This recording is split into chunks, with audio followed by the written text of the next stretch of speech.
tay. Vậy nặng quá. Cầm cái bánh xô luôn, theo cậu cái này nó nặng. Tụi nó nói iPhone 14 lỗi lùm la hả mày? Lỗi màn hình đó. Này có lỗi không? Chưa. Này Pro đúng không?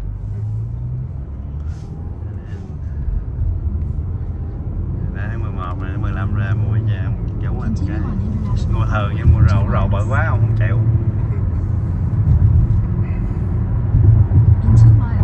Cái thường là nó nhỏ hơn đúng không?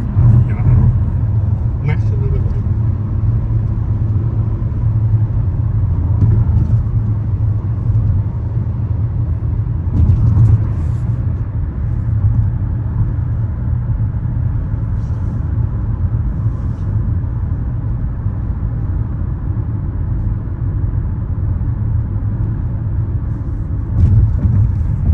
Terminal A.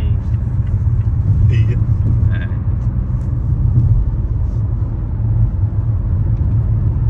Nó bao nhiêu cái terminal A, B, C, D, E, F Có F không? không biết nữa.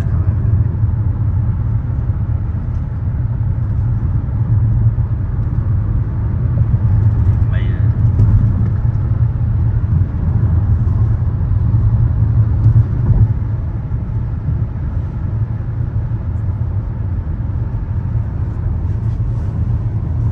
B, C.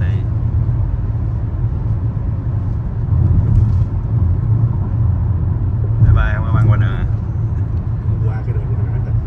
Không đi, anh nghĩ là terminal D nó mới có cái đường máy bay băng qua.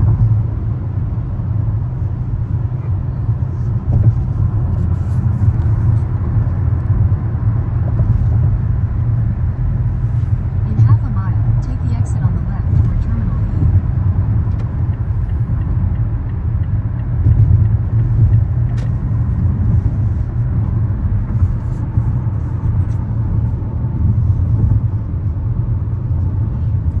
Sân bay bự hơn cái quận ở Việt Nam.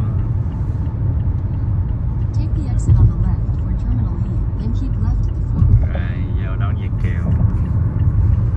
Đón Việt Kiều hồi hộp. Keep left at the fork.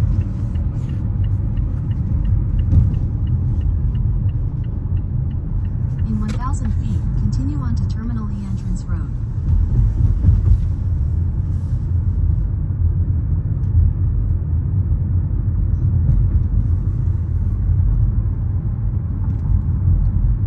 Ở đây rồi.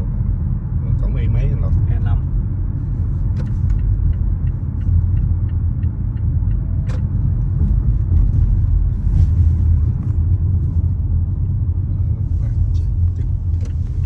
In a quarter mile, you will arrive at your destination. Làm nói hả? Continue for half a Chắc mile. là chắc hàng bên kia. Đấy.